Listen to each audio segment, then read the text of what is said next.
Bayan, nagsimula na nga po ang long-term rehabilitation ng Manila Bay at marami na rin pong mga establishmento ang naisyuhan po ng mga notices of violation and cease and desist order dahil na rin po sa paglabag sa mga environmental laws. At isa nga po sa mga attached agencies ng DENR, ang Laguna Lake Development Authority o LLDA na isa po sa mga aktibong ahensya kaugnay po sa rehabilitation ng Manila Bay. Yan po ang ating pag-uusapan ngayong umaga. Kasama po natin si Ms. Adelina Santos Borja, Department Manager 3 ng LLDA.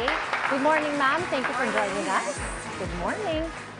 Alright, ma'am, bilang panimula lang po, ano po ba ang layunin at mandato po ng LLDA?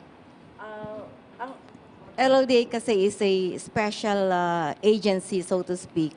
Kasi ito lang yung agency natin sa Pilipinas and even in compare mo to in other parts of the world na meron dedicated agency to manage a very, very vital resource which is Laguna de Bay, the largest lake in the Philippines.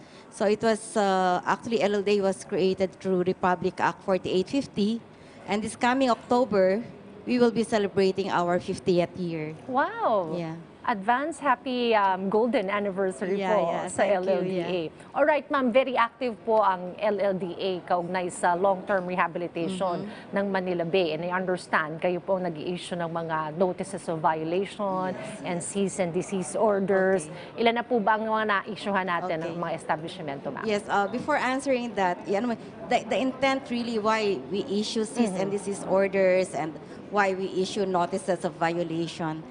Basically, it's anchored on the Clean Water Act.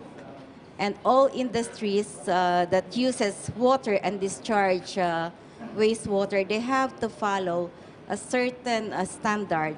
Okay. We call it the effluent standard. No? So for Laguna de Bay, we use the Class C effluent standard, which is, because Laguna de Bay is for fisheries, but for Manila Bay, we use the Class SB standard. For all wastewaters or even from the esteros and even in the different industries around the lake or around Manila Bay, we use Class SB because the intent of the continuing mandamus to clean Manila Bay is to achieve the Class SB, which is for recreation also. But of course, it does not mean that there will be no other uses. For Class SB, you can use it for recreation, you can use it for fisheries, and some other uses of a water body like Manila Bay. Okay, so parang may dapat ma-attain na quality of water. Of course, sinasabi niyo pong Class SB na yan. Alright, ma'am. Ano po ba yung difference or ano po yung bang prosesong pagdadaanan kapag pong isang establishmento ay na-issuehan po ng cease and desist order o kaya naman na-issuehan ng notice of violation? Okay. We conduct regular monitoring of the effluent from various industries, both within the Manila Bay area and the Laguna Lake. But siguro backtrack natin, there are questions, bakit ang LLDA Laguna Lake nasa Manila Bay? No? Correct. And that would be explained by Republic Act 4850, wherein the areas under the jurisdiction of LLDA insofar as environmental management and control of pollution is concerned, that includes the cities of Manila and Pasay. Okay. Yes, so nasa batas. Yes. You are really in authority. Yes, Okay. yes. It's really anchored on a law. So yung notice of violation, it is issued once we found out that the effluent quality does not conform to the water quality standard for such particular type of industry. And as you can see, si Secretary Simato is very much concerned on the coliform levels, diba?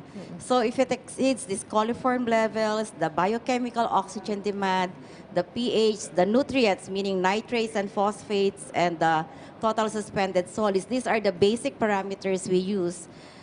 So we issue a notice of violation, and we give the chance for a violative industry for a public hearing to talk about that kind of violation, and then some remedial measures will be taken by the industry. For the CDO or the cease and desist order, we have a certain guideline also, like If it is too pollutive, for example, if for example, BOD is like more than 500 milligrams per liter, then we can issue a cease and desist order, or if it exceeds like 10 times the value of a certain water quality standard, then we can issue an outright CDO. On another hand, if in spite of our talk to make some corrective measures and still nagva-violate pa rin and the effluent quality does not meet the standard, then of course, a CDO is issued. Yeah. Pero pagka may mga corrective measures naman na ginawa yung isang establishmento, ano po ang mangyayari sa kanila? Pwede nating i-lift yung CDO.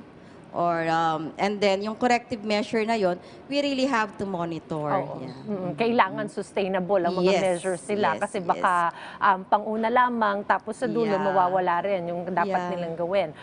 Continuous ang inyo pong magpag-i-issue ng mga cease and desist order, notice of violation? Meron pa bang mga natitirang i-issuehan, ma'am? Well, as I said, yung pag-i-issue naman, hindi basta talaga na-i-issue yan. May mga basis. So, ang continuing activity is monitoring all the effluent being discharged to our esteros, to our rivers, to Manila Bay, to Laguna Lake, no? So, once na nag-exceed talaga ng standard, that's when the corrective measures need to be instituted. Okay, ma'am, bilang panghuli na lamang po, ano po ang mensahe niyo sa mga establishmento, mga owners ng establishment, particular po yung mga nasa area po ng Manila Bay? Yes. First and foremost, we encourage development, no? But it has to be sustainable. So all these industries that discharge wastewater, see to it that you comply with the effluent standards. Because we want to maintain the integrity of Manila Bay. We want to maintain the integrity of Laguna de Bay. Kasi they provide a lot of environmental services. Binibigyan tayong pagkain. And for all you know, these water bodies are also natural wastewater treatment plant, no? So wag nating i-exceed yung kanyang capacity. And for these water bodies to continually provide us the environmental goods and services, we really need to maintain the quality that is called for such particular water body. Ma'am, mabuhay po kayo at ang iba pa pong mga ahensyang katuwang para po sa pagbabalik ng ganda ng Manila Bay. Marami pong salamat. Thank you for joining us today. Muli nakapanaya po natin Ms. Adelina C. Santos Borja, Department Manager 3 po ng LLDA.